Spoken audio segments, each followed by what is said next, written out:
Yeah, good evening, everyone. Good evening. Good evening ma'am. So morning చేశారా meditation? చేసాను. చెప్పండి, ఏమన్నా ఎక్స్పీరియన్స్ కానీ ఇది ఉంటే చెప్పండి. అదే మేడం, చాలా లైట్ గా అనిపించింది. చేసినప్పుడల్లా బాగుంటుంది మేడం. చాలా ఓకే. చాలా వెంటనే లైట్ అయిపోతుంది. డౌట్ ఏంటంటే మేడం, ఇప్పుడు మీరు చెప్పే మాటలు ఐఎమ్ రిలీజింగ్ ఇట్ అవి బయటకు అనుకోవాలా లేకపోతే లోపలేనా?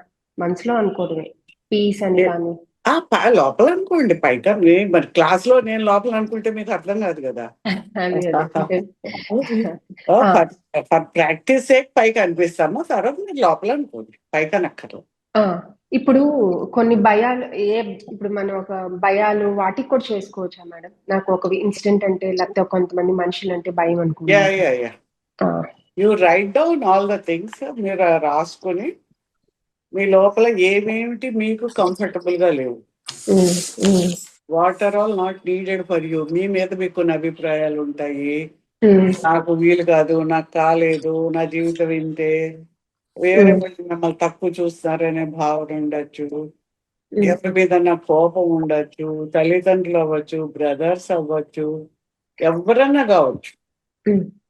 అలాగే నోట్ చేసుకుని ప్రతి దాని మీద మీరు చేసుకుంటూ, మీరు ఎనీ బ్లాకేజ్ ఉంటేనే అది మీకు గుర్తుంటది. మీకు ఆలోచనలు, మీ మైండ్ లో ఒక విషయం బాధగాను కోపంగాను ఆ ఎమోషన్ ఉంది అంటే it's a blockage in somewhere in the body. అవన్నీ కూడా నీ యొక్క ఫ్లో ఆఫ్ లైఫ్ ఫ్లోకి అవి అడ్డమే. అన్ని క్లియర్ చేసుకుంటూ వెళ్ళాలన్నమాట మీరు. మనం specifically we are doing for money, for any fears angers దేనికన్నా మీరు చేసుకోవచ్చు. ఇప్పుడు ఒక ఇష్యూ మీద చేసిన తర్వాత, అంటే ఒక రోజు చేసి రిలీజ్ అయిపోయింది అనుకున్న తర్వాత మళ్ళీ నెక్స్ట్ రోజు కూడా అలాగా దాని మీద చేసుకోవచ్చా? మీరు చేసినప్పుడు అలా చేయడము, you have to look in to your self again. అప్పుడు ఎలా ఉంటది, ఇవన్నీ లేయర్స్ గా ఉంటాయి ఆ ఎమోషన్స్. ఎప్పుడో చిన్నప్పుడు పడిన ఒక ముద్రలోంచి నాకు ఇంతే, నాకు ఇలాగే ఉంటుంది అని ఆ మెసేజ్ నీ సబ్ కాన్షియస్ మైండ్ లో దాని చుట్టూ ఇంకొక మళ్ళీ అలాగే జరుగుతుంది. ఎందుకంటే దాన్నే నువ్వు అనుకుంటున్నావు కాబట్టి జరుగుతుందని ఎక్స్పెక్ట్ చేస్తున్నావు. మళ్ళీ జరిగినప్పుడు నీకు అది కన్ఫర్మ్ అయిపోతుంది, అవును నాకు ఇంతే, నాకు ఎప్పుడు ఇంతే, నాకు జరగదు అని నువ్వు కన్ఫర్మ్ చేసుకున్నప్పుడు ఇంకో లైన్ పడుతుంది, ఇంకొక తెర. అంటే నీకు నువ్వు అలాగా ఒక లేయర్స్ గా మురికిని ఏర్పరచుకుంటూ వెళ్తున్నావు. ఒకే దాని మీద ఇవన్నీ ఏర్పడుతున్నాయి. ఇప్పుడు నువ్వు ట్యాప్ చేస్తున్నప్పుడు కొన్ని బయటకు వెళ్ళినప్పుడు ఇంకొన్ని లోపల ఉన్నవి నీ ఎమోషన్ మారచ్చు. ఇప్పుడు యాంగర్ ఉన్నది ఫియర్ లోకి వెళ్ళచ్చు, ఫియర్ ఉన్నది బాధలోకి వెళ్ళచ్చు. అందుకని ప్రతిసారి చేశాక look in to your self again. ఆ ఎమోషన్ అలాగే ఉందా, ఎంతలో ఉంది? ఒక 8లో ఉంది, ఇప్పుడు 4కి వచ్చింది. ఆ 4గా ఉన్నప్పుడు ఎంత ఉంది, తక్కువగా ఉందా, బాధగా ఉందా, కోపంగా ఉందా, మళ్ళీ ఒకసారి చూసి even though I have this remaining అని మళ్ళీ చేయాలి. అలాగే ఒక రోజులో ఒకటి 0 అయినట్టు చేసుకుంటే మీకు మళ్ళీ రాదు తిరిగి. 0 అవ్వకుండా దాచారనుకోండి, మళ్ళీ కొంచెం దాని పక్కన అదే మళ్ళీ తిరుగుతూ ఉంటదిగా. ఆ ఫియర్ మళ్ళీ ఇంకొక దాన్ని మళ్ళీ తయారు చేస్తుంది ఎక్స్పీరియన్స్ అన్నమాట. ఈ రోజుకి నాకు 0 అయిపోయింది అనిపించింది మేడం, కానీ రేపు మళ్ళీ తలుచుకుంటే కొంచెం నాకు మళ్ళీ అనిపిస్తే, అంటే 0 అనిపిస్తే మళ్ళీ చేయండి, చేసుకోవచ్చు.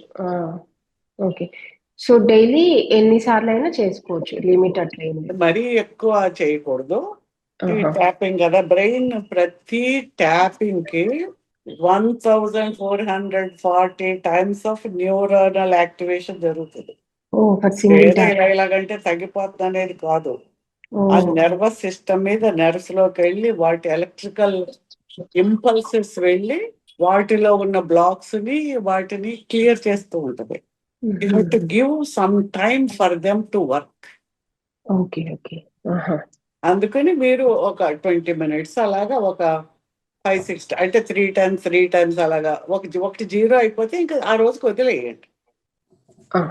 సపోజ్ ఈ లోపల ఏదో జరుగుతుంది, మీకు ఎవరి మీద కోపం వస్తుంది, ఎమోషనల్ గా మీకు ఉంటుంది, అప్పుడు దాని మీద మళ్ళీ చేసుకోవచ్చు, పర్వాలేదు.